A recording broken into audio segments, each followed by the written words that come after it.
샬롬. 명절 잘 보내셨어요? 맛있는 거 많이 드셨어요? 저는 오늘 저녁에도 너무 풍성하게 이렇게 먹어가지고 좀 부담이 되기도 합니다. 이 풍족한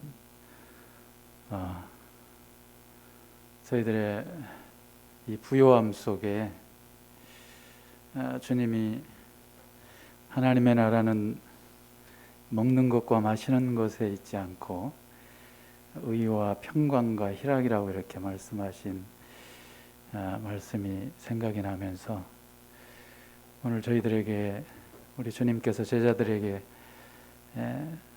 산상수훈의 말씀을 이렇게 통해서 말씀하셨을 때 참 이 복 있는 사람의 삶의 목적과 또 우리의 그 기다림 속에서 가는 길이 무엇인지를 또 생각해 보게 되면서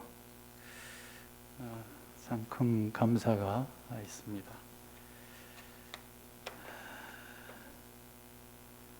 (3개월) 만에 제가 이렇게 성도님들 앞에 서게 되는 것 같습니다. 9일이 되면 3개월인데요. 우리 영상으로 또 시청하고 계시는 사랑하는 형제 자매님들, 또 앞에 계신 잠실교회 모든 사랑하는 형제 자매님들 앞에 이 자리를 빌어서 진심으로 감사하다는 이렇게 말씀을 먼저 이렇게 올려드립니다.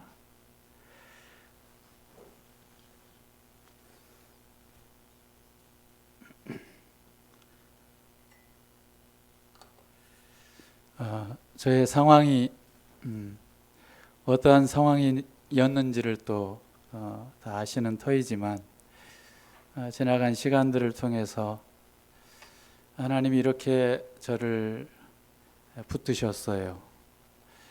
하나님께서 이렇게 저를 살려주셨어요.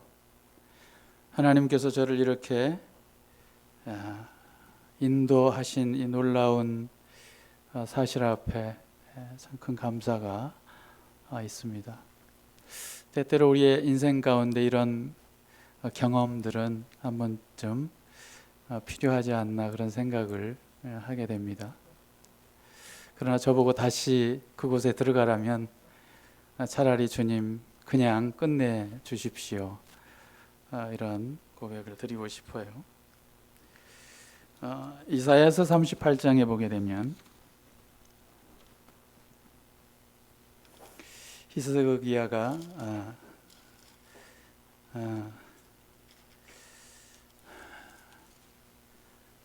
제가 주어진 시간이 30분이기 때문에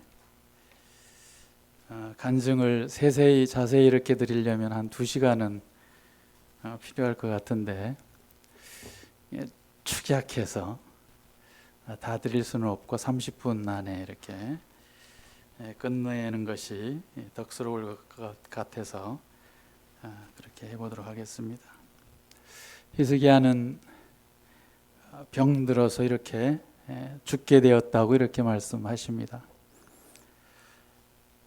히스기야의 얼굴이 이와 같은 죽음 앞에서 히스기야는 이제 이 참담함을 감당할 수가 없어서 하나님 앞에 얼굴의 벽을 향하고 여호와께 기도하였더라 이렇게 말씀을 하십니다.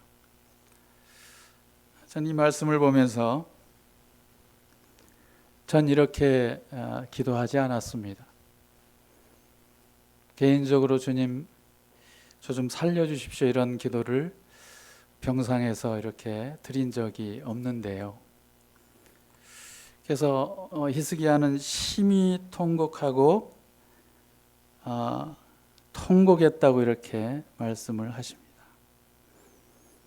그랬을 때 5절에 이사야를 통해서 너는 가서 히스기야에게 이르기를 내 조상 다윗의 하나님 여호와께서 이같이 말씀하시기를 내가 내 기도를 들었고 내 눈물을 보았노라. 내가 내 수안에 15년을 더하고 6절에 너와 이 성을 아수르 왕의 손에서 건져내겠고 내가 또 이 성을 보호하리라.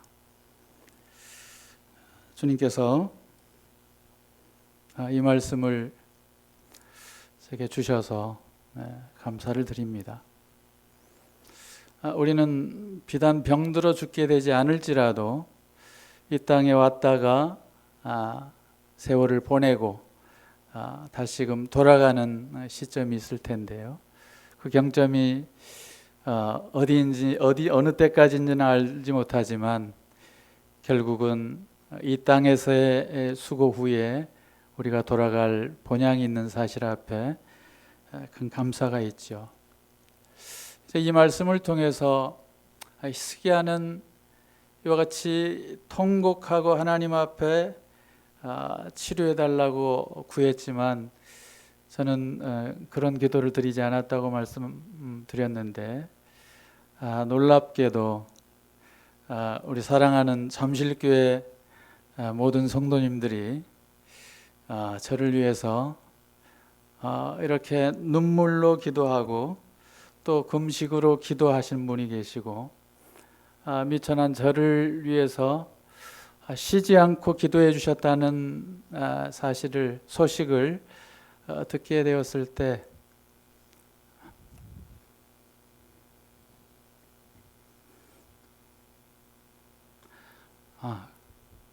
그때 제가 참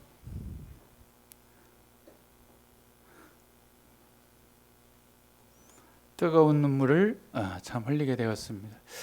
제가 22일 동안 중환자실에 이렇게 있었는데 그때는 몰랐죠. 그러나 성도님들이 나를 위해서 기도하고 계신다라는 사실을 알고는 있었습니다. 이렇게 큰 사랑과 이 뜨거운 기도로 저를 위해서 기도해 주셨다는 사실은 하나님의 이 마음을 바꾸셨구나, 여기까지 이제 생각이 되었습니다. 너무 감사를 드립니다. 기도의 힘은 참으로 놀랍고 대단하다라고 생각이 드시지 않습니까? 저희가 마지막에 드린 찬송처럼 이런 기도를 드리고 싶습니다 라고 찬송을 드렸죠. 이런 기도 가운데 주님을 닮기를 원합니다. 주님처럼 살고 싶습니다. 거룩한 부르심 가운데서 주의 성도로서 이렇게 살고 싶은데 저에게는 그만한 힘이 없습니다. 주님이 하셔야 합니다. 때때로 우리는 이런 고백의 기도를 드리죠. 작은 형제를 위해서 그처럼 병중에 있게 될 때 기도해 주신 성도님들의 그 기도는 우리 주님의 마음을 이렇게 바꾸신 것 같습니다. 그래서 내가 네 눈물을 보았노라. 성도들의 눈물을 이렇게 보시고, 제가 모르겠습니다. 앞으로 15년을 더 살지 10년을 더 살지 그거는 모르겠는데요. 15년을 산다 할지라도 10년을 산다고 할지라도 무한 감사가 있습니다. 서김의 교회에 계시는 저희 어머님과 동생들, 가정들이 이제 믿음의 가정들이 있는데 서김의 교회 또 온 성도들 교회 앞에 저를 위해서 기도해 달라고 부탁을 해서 또 온 성도들이 기도하셨대요. 너무 감사하죠. 또 저를 알고 있는 모든 믿음의 성도들에게 또 감사를 드리고요. 위해서 기도해 주셨고요.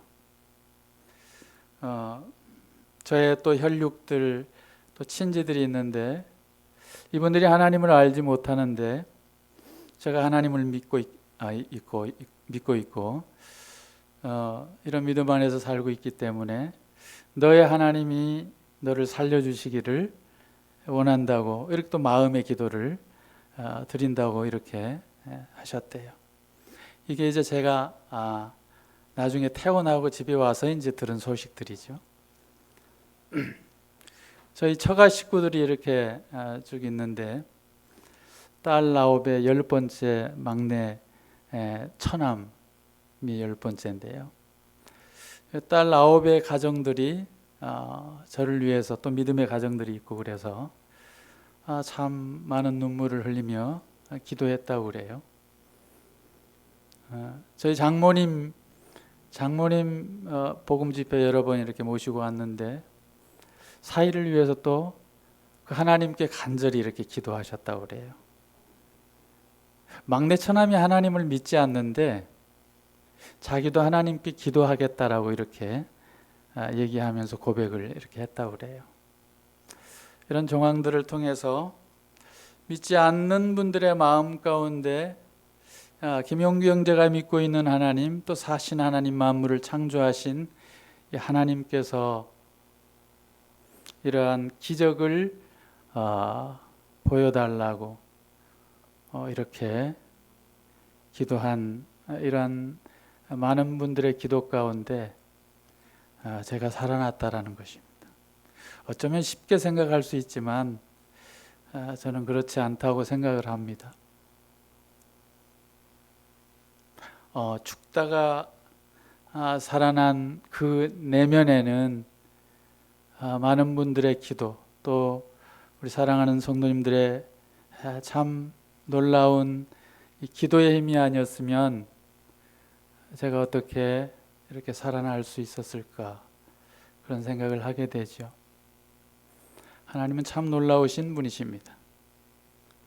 하나님은 놀라운 엘샤다이 하나님, 하나님은 이 아도나이의 하나님, 나의 주님이 되셔서, 우리의 주님이 되셔서 저희들을 신실하게 인도하시는 이러한 놀라움을 발견하게 될 때 주님을 찬양하게 되는 것이죠.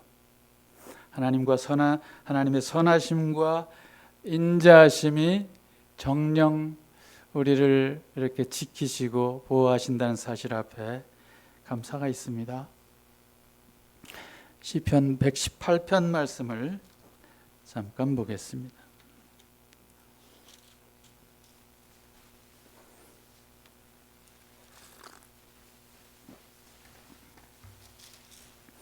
시편 118편 18절에는 이렇게 말씀하십니다. 여호와께서 나를 심히 경책하셨어도 죽음에는 붙이지 아니하셨도다. 네, 주님 그렇습니다. 제가 눈을 떠보니 주님께서 나를 경책하셨는데 죽음에까지 이렇게 붙이지 아니하시고 살려두셨군요. 이런 고백을 드리게 됩니다. 역시 이렇게 한 부분은 주님께서 저를 다루시고 또 징계하시고, 경책한다라는 말이 징계하신다라는 표현에 속하는데요. 그런 하나님께서 사랑하는 자를 징계하시고 죽음에는 붙이지 아니하셨다고 이렇게 말씀을 하십니다. 우리의 삶이 늘 우리가 잘못하고 죄를 지었을 때만 꼭 징계를 받는 것은 아니지만, 그럼에도 불구하고 이런 어려운 상황 가운데서 주님의 섭리하심이 있으신 거죠. 어떤 이유에서일까? 우리는 욥을 통해서 이렇게 보게 될 때도 욥의 고백은 당대에 그와 같은 의인이 없고 그와 같이 신실하고 정직하고 순전하여서 하나님을 경외하는 사람을 내가 본 적이 있느냐라고 했을 때 사단을 통해서 모든 것을, 그 생명을 빼앗을 수는 없지만 하나님께서 내어주는 이러한 모습들을 보게 되죠. 욥의 고백은 참으로 놀랍습니다. 그의 고백 가운데 내 적신이 나왔지만은 이제 주신 분이 누구인지, 살리시는 분이 누구인지를 안다라는 것이죠. 우리도 동일합니다. 우리가 어디로부터 어떻게 어떤 환경 가운데서 살면서 주님 앞에 돌아가야 되는지를 또 배우게 되는 것이죠. 그리스도의 사랑 안에서 그리스도의 사랑을 맛보고 또한 구원받은 성도들 가운데 주님이 세우신 이 몸된 교회를 통해서 그리스도의 사랑을 배우면서 우리가 이겨내고 있는 것입니다. 저를 사랑해 주셔서 진심으로 감사를 드립니다. 사랑엔 거짓이 없나니 악을 미워하고 선에 속하라라고 이렇게 로마서 12장의 9절로 이렇게 말씀을 하십니다. 형제를 사랑하며 서로 우애하고 존경하기를 서로 먼저 하며 부지런하여 게으르지 말고 열심을 품고 주를 섬기라. 이러한 성도에게 필요한 한 구절 한 구절의 말씀이 저희들의 마음을 두드립니다. 소망 가운데서 즐거워하며 환난 중에 참으며 기도에 항상 힘쓰며 성도에 쓸 것을 공급하며 손 대접하기를 힘쓰라. 요한복음 13장 34절로 35절에는 이렇게 말씀하십니다. 새 계명을 너희에게 주노니 서로 사랑하라. 내가 너희를 사랑한 것 같이 너희도 서로 사랑하라. 너희가 서로 사랑하면 이로써 모든 사람이 너희가 내 제자인 줄 알리라고 이렇게 말씀을 하십니다. 우리 주님께서 이러한 연병 가운데서 코로나 코비드 상황이 2년여 넘게 이렇게 되어지고 있는 상황 가운데서 우리 주님이 잠실 지역교회를 지키시고 지역 모임들의 모임을 또 지키고 계신다는 사실 앞에 감사가 됩니다.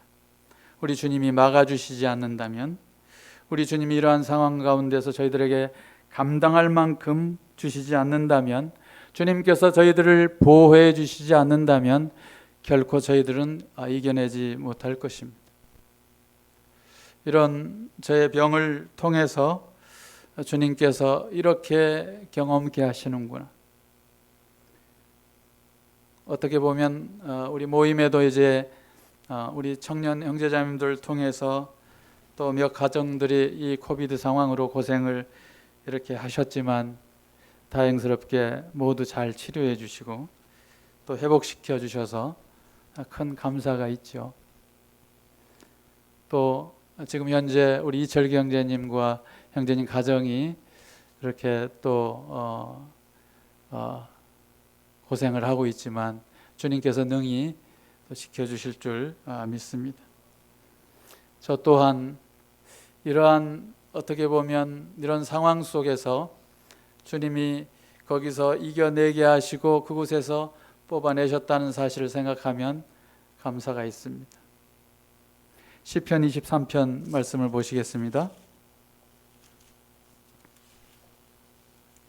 다 암기하고 계실 줄 믿습니다만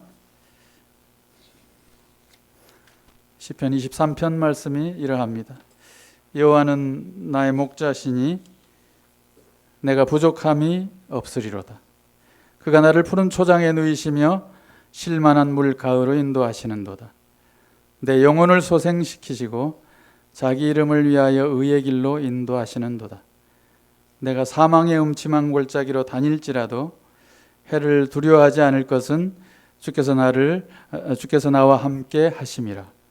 주의 지팡이와 막대기가 나를 안위하시나이다. 주께서 내 원수의 목전에서 내게 상을 베푸시고 기름으로 내 머리에 바르셨으니 내 잔이 넘치나이다. 나의 평생의 선하심과 인자하심이 정녕 나를 따르리니 내가 여호와의 집에 영원히 거하리로다. 아멘. 너무 잘 알고 있는 말씀이시죠?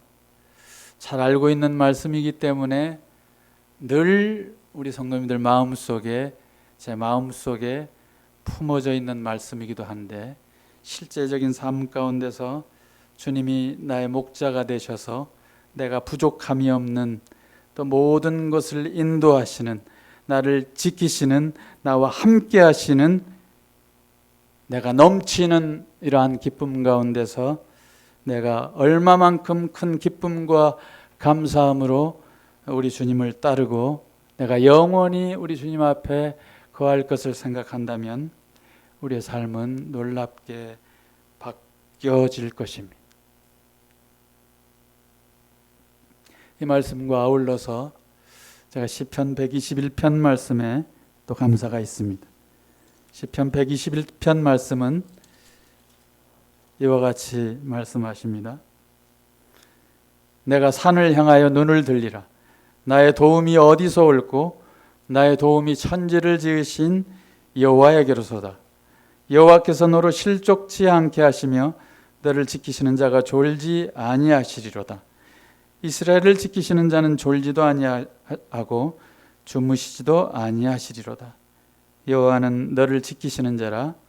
여호와께서 내 우편에서 내 그늘이 되시나니 낮의 해가 너를 상치 아니하며 밤의 달도 너를 해치 아니하리로다. 여호와께서 너를 지켜 모든 환난을 명쾌하시며 또 내 영혼을 지키시리로다. 여호와께서 너의 출입을 지금부터 영원까지 지키시리로다.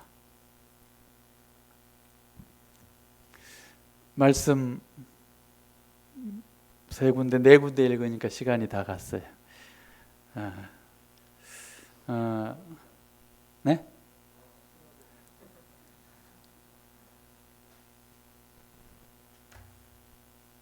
하나님께서는 언제나 늘 저와 함께 하셨습니다. 우리 사랑하는 성도님들도 내가 잘 알지 못하지만 늘 함께 하시는 임마누엘 하나님께서 여러분과 늘 함께 하셔서 지키실 줄 믿습니다. 만물을 창조하신 하나님께서 나의 아버지가 되시고 그 아버지 하나님께서 늘 도우셨다는 사실 앞에 감사가 있습니다. 잠시 이 병중에 있던 가운데서 이러한 것들을 생각하는 건 쉽지 않지만 제가 퇴원 후에 이제 약 2달의 시간이 이렇게 흐르면서 회복되면서 이러한 것들을 생각하게 됩니다. 아버지 하나님께서는 나를 실족치 않게 하셨구나. 참 병원에서 원망도 막 일어나고요. 불평도 일어나고요. 왜 나를 이대 목동으로 보냈어? 왜 서울대병원이나 이 삼성병원, 아산병원 바로 코앞에 있는데 왜 그 병원으로 나를 왜 안 보냈어? 이런 생각도 들고요. 막 속에서 일어나는 것들이 엄청납니다. 근데 그 하나님 아버지께서 나를 인도하시고 나를 또한 지켜주시고 그 지켜주시는 하나님은 졸거나 주무시지도 않는데 그런 하나님이셨어요. 하나님께서 나를 늘 항상 우편에서 그늘이 되어주셨대요. 전 그늘이 안 된 줄 알았어요. 22일 동안의 병상에서 늘 그 고통스러운 가운데서 주님의 그 십자가의 고난만 보면서 막 찢어지는 그 이 고통이 일어나게 될 때 참 괴로움은 말로 할 수가 없었죠. 근데 주님께서 그늘이 되어 주셨대요. 가만히 곰곰이 생각해 보니까 실제로 그러셨더라고요. 하나님께서는 내가 환난을 당할지라도 면케해 주시겠다라고 이렇게 말씀을 또 하시죠. 이 생명의 주인 되신 주님께서 저의 영혼을 또한 지켜주셨대요. 저는 병중에 있을 때, 병상에 있을 때 주님 제발 좀 데려가 주세요. 그 고백밖에는 제가 할 수가 없었어요. 주님 제발 이 고통에서 더 이상 제가 이 고통을 견딜 수 없으니 저를 데려가시라고 그렇게 고백을 했었습니다.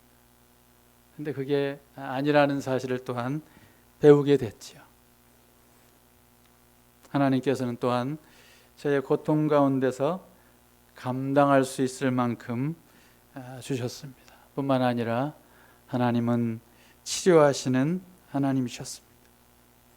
죽일 때가 있고 치료시킬 때가 있다고 말씀하시고 세울 때가 있다고 이렇게 말씀하십니다. 우리 주님은 상심한 저의 마음을 고쳐주셨습니다. 제 상처를 싸매어 주셨습니다. 여호와께서 그 백성의 상처를 싸매신다고 이렇게 말씀을 하십니다. 누가복음 10장에 보게 되면 이 제사장과 이 또한 강도 만난 사람이 이렇게 나오잖아요. 그 사마리아 사람이 나옵니다. 그 사마리아 사람을 통해서 그 강도 만난 자가 치료되는 장면을 또한 생각하게 되었습니다. 주님께서 제가 이와 같은 상황 가운데서 얼마나 사단 마귀가 저를 괴롭히는지 모릅니다. 말할 수 없이 저를 괴롭히고 무너뜨리려고 하는 그런 상황 가운데서 주님이 그처럼 또 대적할 수 있도록 하셨구나, 그런 생각을 하게 됩니다. 하나님께서 뿐만 아니라 이러한 경험들을 통해서 저를 한 걸음 성장시켜 주셨다고 생각을 합니다. 제가 11월 10일 때 양성 판정을 받고 이번 달 10일이 되면 3개월째가 되는데요. 그래서 집에서 한 일주일 정도 이렇게 자가격리를 하다가 엄청나게 이제 고열이 올라가고 그래서 더 이상 이제 주찬이 엄마가 안 되겠다 싶어가지고 119에 연락을 해서 지정된 병원이 이대 목동 병원입니다. 그래서 11월 19일에 제가 입원을 이렇게 했는데 중환자실에 제가 입원을 이렇게 했어요. 그래서 12월 10일 금요일에 이렇게 퇴원을 이렇게 하게 됐습니다. 딱 22일 만에 제가 퇴원을 했는데 전 22일을 있었다고 생각을 전혀 못했습니다. 한 일주일 지나간 것 같아요. 근데 그 사이에 한 10일이 인공호흡기를 이렇게 끼고 있었죠. 그 22일은 저에게는 너무 힘들고 너무 고통스럽고 또 괴롭고 견딜 수 있는 상황이 아니었던 것 같습니다. 사람마다 조금 차이는 있지만 저는 감당할 만한 힘이 없다고 생각을 이렇게 했어요. 그래서 좀 전에도 말씀드렸지만 제가 시간 좀 더 사용해도 되겠습니까? 예.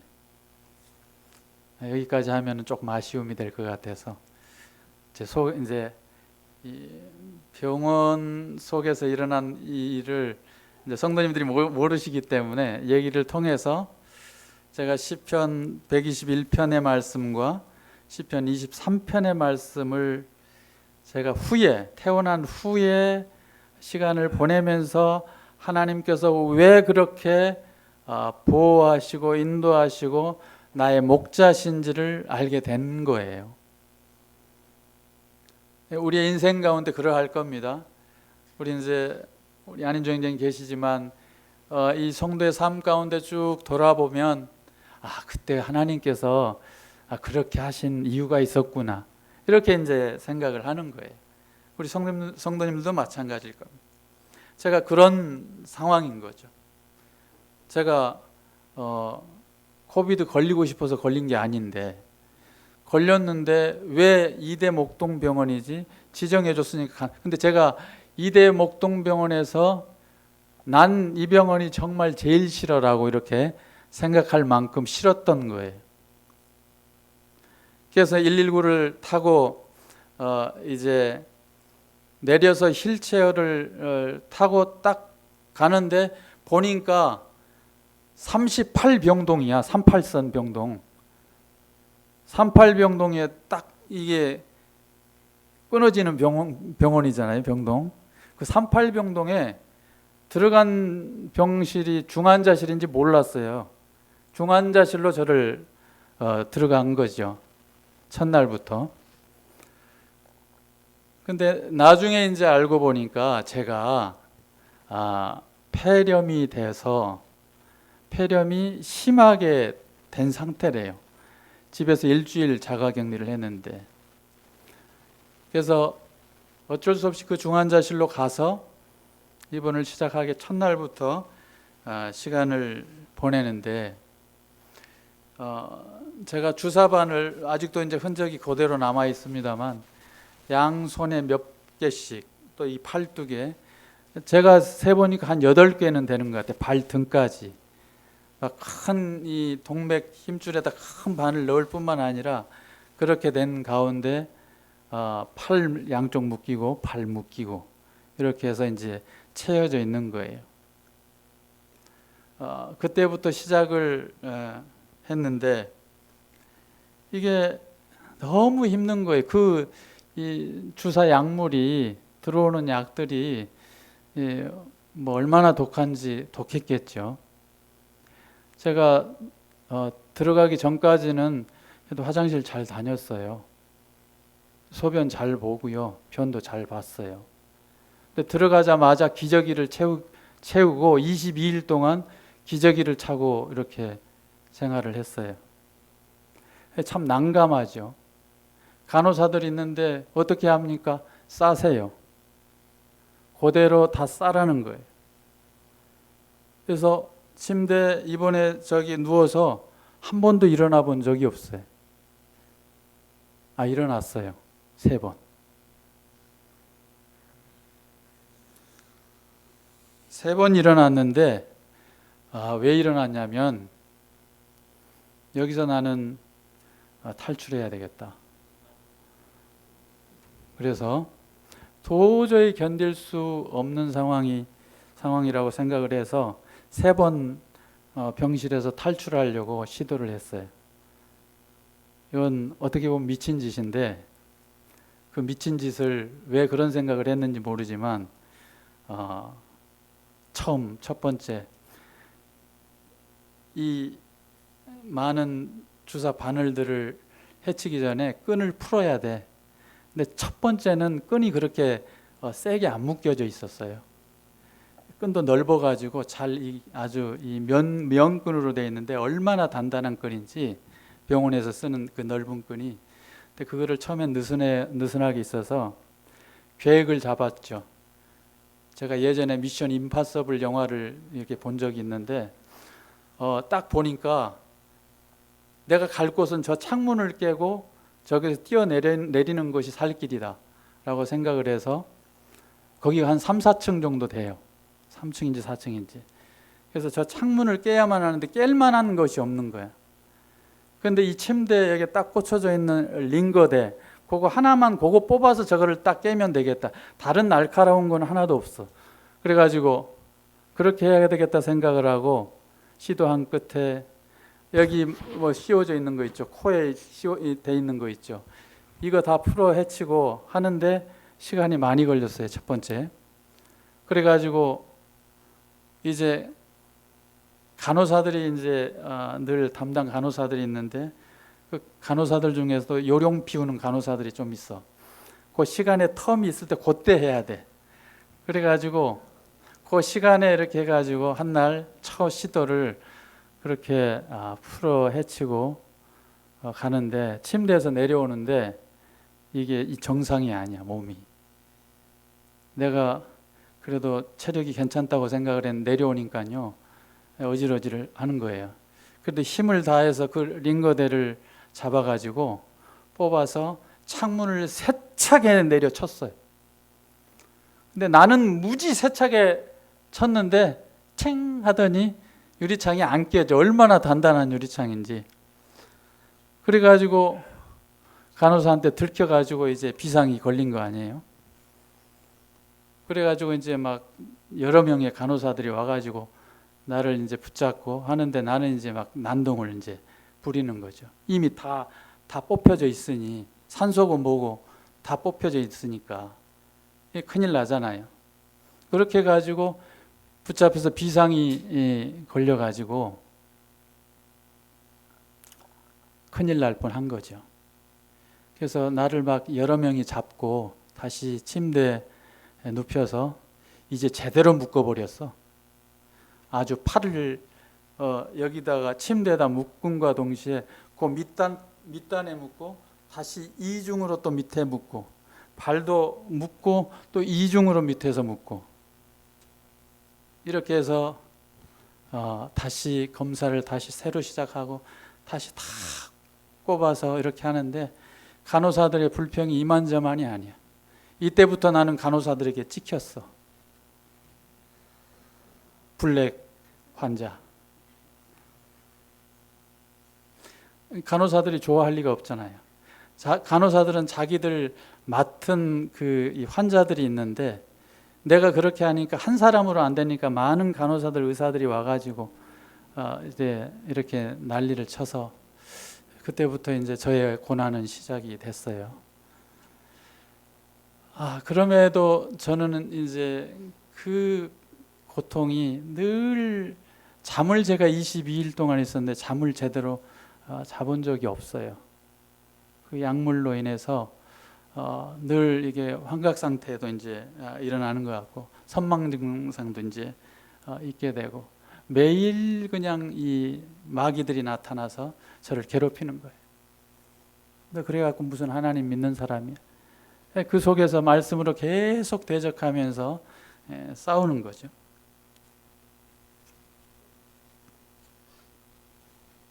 두 번째는 이제 좀 제대로 해보자. 근데 묶여 있는 게 너무 단단하게 묶여 있는 거예요. 그래서 춥기도 이 병원이 또 추워요. 그래가지고 담요를 3개를 덮는데도 춥고 확 묶여 있으니까 어쩔 도리가 없고 간호사는 뭐 제 말은 이제 들어주는 뭐 신용도 안 해요. 근데 거기다가 더 센 아주 악한 간호사가 또 있어. 근데 그 악한 간호사가 나의 전담 간호사야.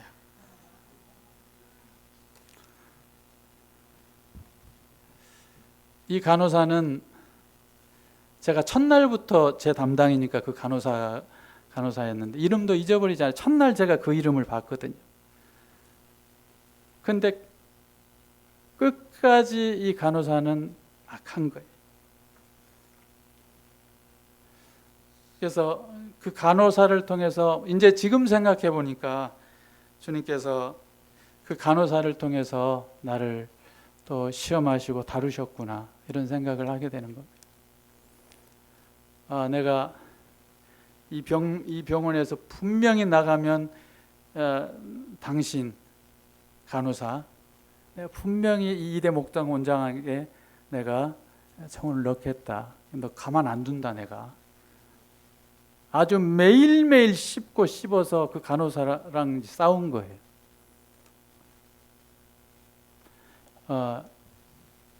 제가 거의 기저귀를 차고 이제 있었다고 그랬잖아요. 처음에는 안 나와요. 배설물이 안 나오고 소변은 이제 소변줄을 끼고 있으니까 뭐 어쩔 수 없이 나오는 건데 배설물도 안 나오는 거예요. 근데 나중에는 그 부끄러움도 없어요. 에라 모르겠다고 그냥 푹푹 이제 내는 거죠. 근데 이 악한 간호사는 뭔 변을 그렇게 많이 보냐고 나보고 먹은 것도 없는데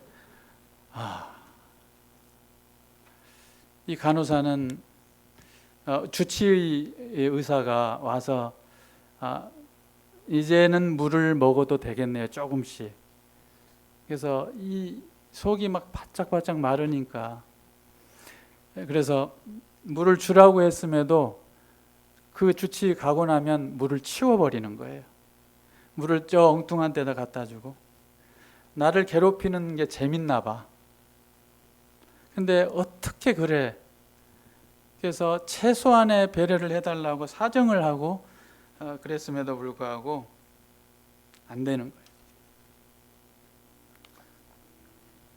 그래서 제가 이를 부득부득 이렇게 가르면서 두 번째 탈출을 이제 시도를 했어요.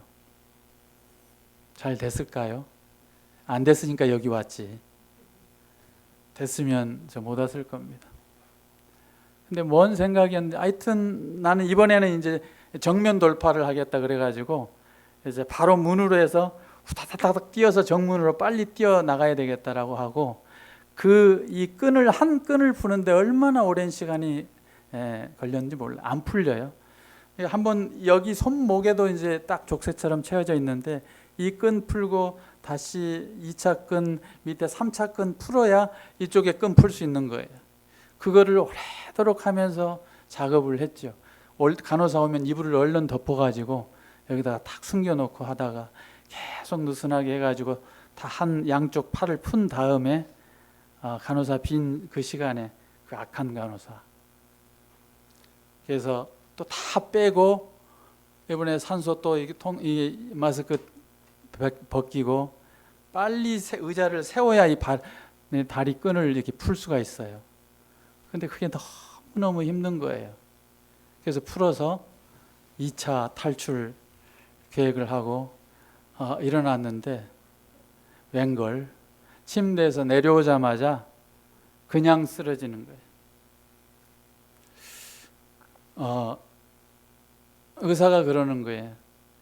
우리 주님이 사람을 흙으로 창조하시고 그 코에 생기를 불어넣으셨다고 말씀하시잖아요. 이 숨을 쉴 수 있다는 것, 이 숨을 제대로 이게 쉬지 못하니까 끝나는 거. 숨 못 쉬면 죽는 거잖아요. 주님이 그 코에 이 숨을 불어넣으신 거죠. 그래서 우리가 이 살아있는 이 생명이 됐는데 이런 문제에 있어서 숨을 제대로 쉬지를 못하고 있는 나의 상태 가운데서 병원에서 이상하대요. 90%의 산소를 공급을 하는데도 돌아오지 않는다라는 거예요. 제 몸이. 그래서 이제 굉장히 어려운 상황에 도래가 됐고 그래서 결국은 인공호흡기를 낄 수밖에 없는 상황이 됐대요. 근데 그 인공호흡기 끼고 있는 그 10일은 전혀 기억이 없는데 제 몸의 고통이 이로 말할 수 없는 거예요. 그 인공호흡기 낀 가운데서 제가 탈출을 했나 봐요. 이게 뽑아 제끼고. 그러니까 살겠어요? 잘못하면 죽는 거죠. 그 작업을 해가지고 제가 두 번째 탈출을 하려고 내려왔는데 그냥 휘청하더니 바닥에 그냥 쓰러진 거예요. 다 빼제꼈으니까. 또 이제 간호사가 이제 놀래가지고 보니 완전히 이제 큰일 난 거죠. 그래서 거기서 난동을 또 부렸습니다. 이제 더 미움이 이제 사진 거죠. 그래서 거기서 제가 늘 했던 행동은 제발 나 좀 끝내달라, 죽여달라. 더 이상 못 견디겠다. 나 하나님 믿는 사람인데 나 죽어도 상관없다. 자기들은 끊을 수가 없대. 자기들은 생명을 살리는 일에 힘을 쓰는 거지 죽이는 데는 자기들은 그러한 부분이 없다는 거예요. 주님께서 마태복음 9장 12절에 건강한 자에게는 의원이 필요치 않지만 건강하지 않는 사람에는 의사가 필요하다고 말씀하시잖아요. 치료하는 사람은 의사인데 이 생명의 문제에 있어서 생명은 우리 주님께 속한 것이구나 라는 사실을 통해서 또 경험을 하게 되죠. 주님께서 나의 개인적인 고통은 그렇게 힘들었다고 생각하지만 주님께서 그곳에서 주님이 인도하시고 또 섭리하시고 나를 보호하셔서 끄집어내셨다는 사실 앞에 참 감사가 있습니다. 주님께서 마가복음 9장 41절에 그리스도인에게 믿는 사람에게 이 작은 물 한 컵이라도 이렇게 누가 준다면 그 사람은 결코 상을 잃지 않는다고 말씀하세요. 근데 제가 22일 동안 그 악한 간호사를 통해서 너무 괴로움, 제 아픔도 감당하기 힘든데 나를 조금만 도와달라고 요청을 하는데도 안 하는 거예요. 그래서 나중에 한 일주일 정도 남겨놓고 내가 분명히 너를 짚고 넘어가서 너를 내가 가만두지 않겠다고 했을 때 이제 이 사실이 다 알려지게 된 거예요. 주치의도 이제 알게 됐고, 또 다른 간호사, 이제 교대하는 간호사가 있는데 그 교대한 간호사를 통해서 내가 이 하소연을 했어요. 어떻게 이러냐? 어떻게 이 사람 환자를 이렇게 이 처리를 하느냐? 가장 기본적인 요구를 해주는데도 그것도 안 되느냐?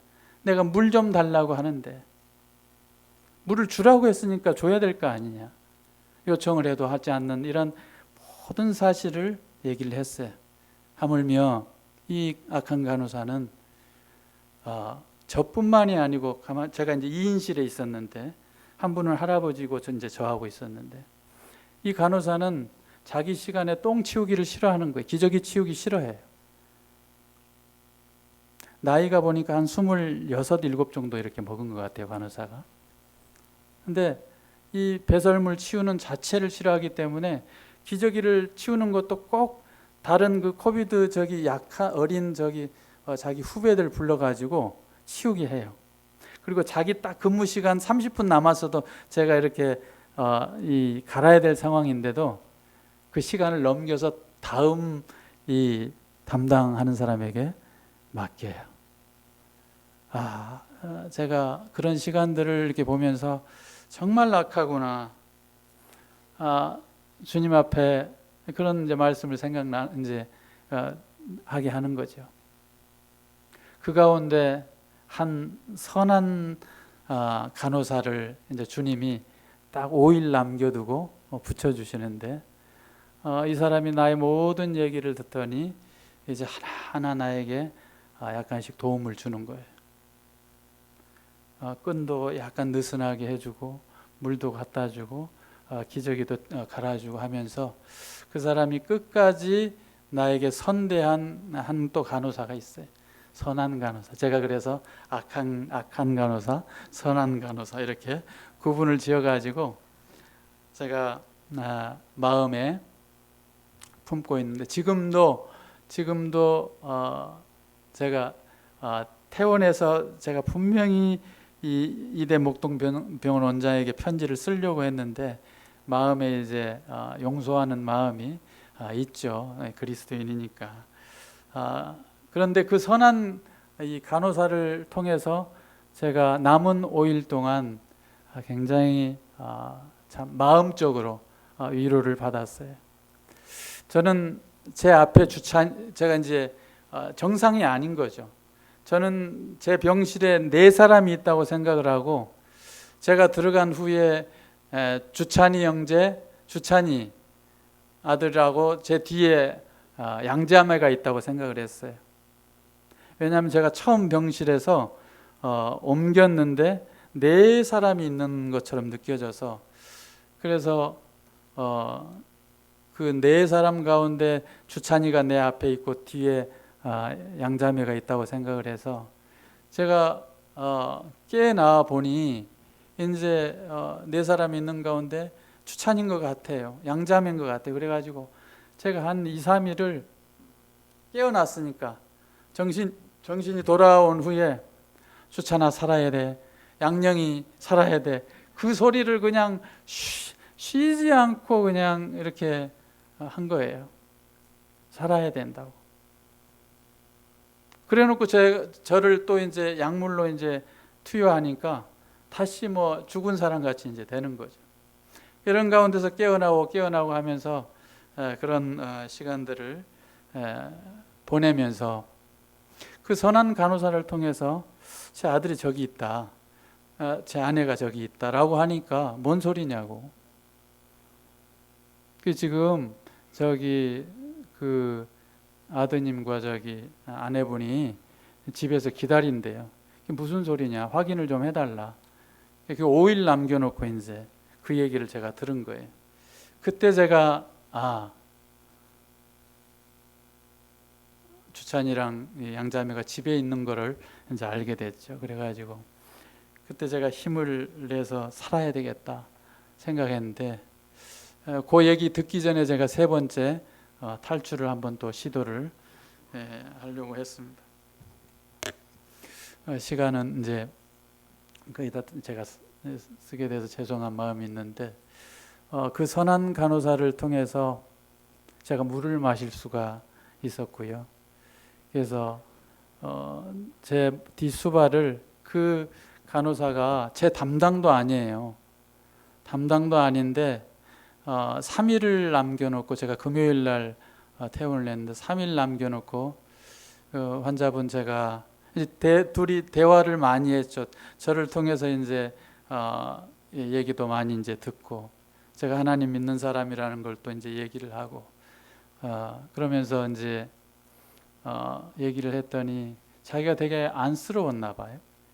그래서 그 환자분 제가 여기 있는 게 좋아요 그랬더니, 예, 저 담당해 주면 좋죠 그랬더니, 자기 위층에 있는 그 근무 시간을 바꿔가지고 제 담당으로 해서 마지막까지 이렇게 보호를 이렇게 해주는 거예요. 얼마나 감사해요. 그 한 십며칠을 굉장히 힘든 시간들을 보냈는데, 그 간호사를 통해서 제가 참 위로가 됐습니다. 그래서 내가 태어나면 꼭 밥 한번 사겠다라고 했는데, 아직까지 밥은 못 사고 있는데 한번 이제 부를 계획을 가지고 있습니다. 근데 참 이런 상황을 통해서도 주님께서 그렇게 하셨구나. 그래서 태어난 날 제가 이제 주치의가 퇴원할 수 있겠냐고 해서 제가 월요일 날 이제 아마 인공호흡기를 뺀 날인 것 같아요.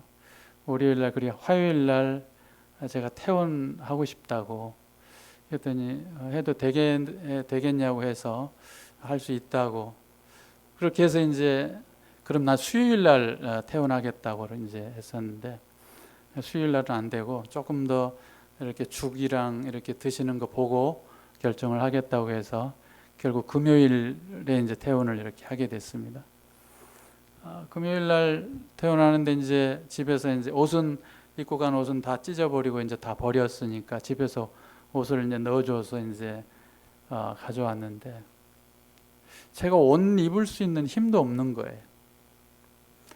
근데 병원에서는 간호사가 옷 입으라고 던져주는 거예요. 못 입혀달라고. 일체어 탈 수 있는 힘도 없는 거예요. 근데 퇴원한다고 이렇게 했으니, 근데 퇴원을 이제 하고 싶은 거죠. 있기가 싫으니까. 그렇게 해서 그날 퇴원을 이렇게 하는 가운데 주영이하고 이제 양자매가 왔는데, 퇴원 수속 밟고 이제 앞에 있을 때 그 선한 간호사를 봤나 봐요.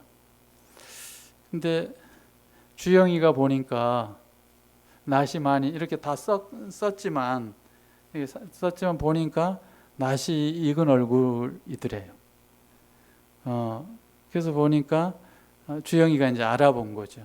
혹시나 그 친구인가 라고 이렇게 이제 알아봤는데, 집에 와서 이제 제가 얘기를 쭉 이렇게 했더니 그 친구인 것 같다. 그래서 그 여자 선한 간호사가 주영이 중학교 친구였어요.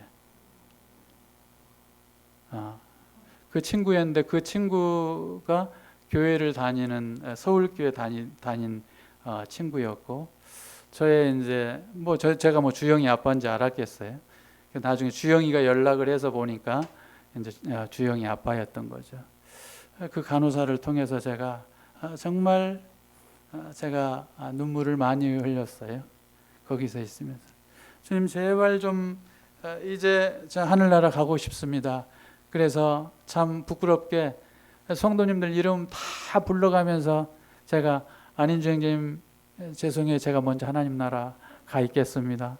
박수경 형제님 이름 부르면서 성도님들 이름 불러가면서 제가 먼저 가겠다고 너무 고통스러우니까 그래서 그 고백을 하면서 막 외쳤어요. 늘 밤마다 주님의 이 사단이 주님의 십자가를 보여주면서 난도질을 하는 그 장면을 보여주면서 비웃고 있는 거예요. 조롱하는 거예요. 마귀들이. 제 이제 이게 계속 이 아픔 가운데서 그런 것을 보는 거예요. 그래서 나도 요거 한숨만 딱 참으면 나도 주님 앞에 가겠다라고 생각을 해서 끊어달라고 한 것이고, 해보려니까 안 돼요. 나 혼자 할 수가 없는 거예요. 나 스스로 죽을 수가 없는 거예요. 그런 가운데서 참으면서 이 고통의 눈물을 이렇게 흘리면서 이제 이겨내고 있었던 거죠. 근데 어떻게 보면 작은 것 같지만 저에게는 굉장히 크게 그 간호사를 통해서 제가 선대를 받았다는 것이죠. 다시 한 번 더 시편 23편 말씀과 또한 121편의 말씀을 통해서 그 외에도 많은 하나님이 우리를 관여하시고 인도하시고 함께하시고 보호하시는 가운데서 주님 그러셨군요. 주님이 저를 얼마나 사랑하시는지를 다시금 조금 제가 알겠습니다. 이제 다시 제가 이렇게 세워주셨으니 한 걸음도 제가 집에 퇴원해서 집에서 침대에 앉아서 한 발자국도 움직일 수 있는 상황이 아닌 거예요. 아이들이 제 몸을 들쳐 안고 화장실에 가야 하고 그 가운데 건 2주의 시간이 흘렀을 때 이제 한 발 떼기, 두 발 떼기, 집에서도 기저귀를 좀 이렇게 차고 있었는데 어떻게 이래? 그런 상황 가운데서 지금 저의 모습을 보면 엄청나게 많이 좋아졌죠. 엄청나게 많이 좋아져서 그런지 요즘 제 입에서 잔소리가 애들한테 보면서 잔소리가 나오고 있. 그래서 이거는 아닌데 네가 어떻게 주님 앞에서 건짐받고 또 성도의 사랑을 덧입고 이 사랑 안에서 거하는지를 곰곰이 생각해 봐라 라고 생각이 들기도 하고요. 물론 저의 마음은 늘 믿을 수 없는 거지만 주님의 말씀이 확실하고 이 말씀 안에서 제가 주님을 바라보면서 신실하게 주님만 신뢰하면서 사는 것이 제 남은 삶의 생애의 길이 아닌가 싶고요.